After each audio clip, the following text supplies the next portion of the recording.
नमस्ते। आज मैं आपको वीर रानी लक्ष्मीबाई की कहानी सुनाऊंगा। तो चलिए ये कहानी हम शुरू करते हैं। रानी लक्ष्मीबाई का जन्म 18 नवंबर 1828 में हुआ था।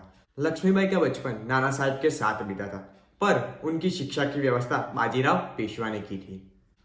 पढ़ाई लिखाई के अलावा उन्हें अस्त्र शस्त्र और घोड़ेसवार की भी शिक्षा दी गई थी। लक्ष्मीबाई को उनके बाल्यकाल में मनुबाई से पुकारा जाता था। लक्ष्मीबाई के पिता का नाम मोरोपंत तांबे और माता का नाम भागीरथी बाई था। लक्ष्मीबाई के माता और पिता दोनों धार्मिक व्यक्ति थे।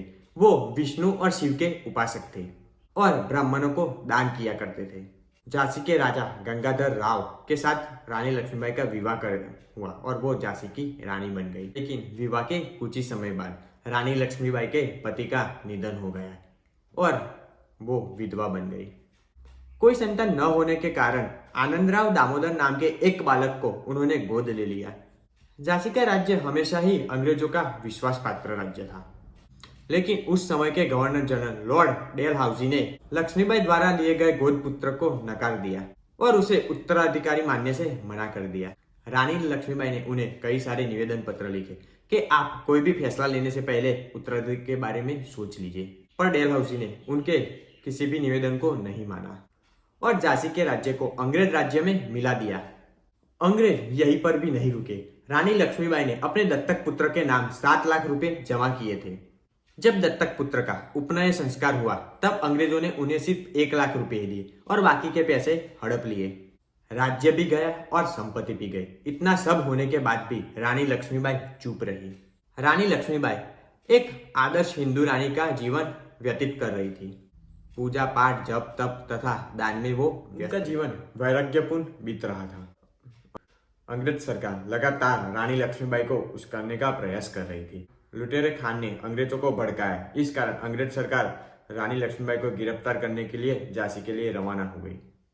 धर्म और सत्य की रक्षा के लिए आखिरकार रानी लक्ष्मीबाई ने हथियार उठा ही लिया।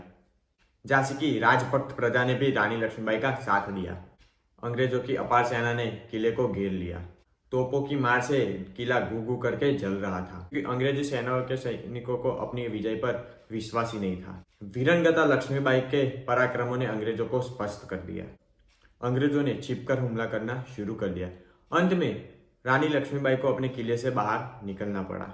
अंग्रेजों की विपुल वाहिनी ने किले को घेरा हुआ था, किंतु लक्ष्मीबाई उनको चकमा देकर बाहर निकल आई। एक अंग्रेज सेना उनका पीछा कर रही थी।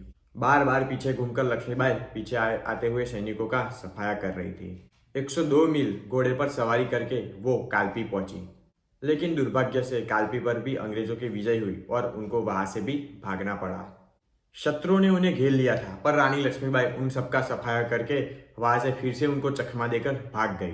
पर इस बार उनके पीछे 2 और सैनिक लग गए थे। मार्ग में एक बड़ा नाला मिला, जिसकी वजह से उनका घोड़ा रुक गया।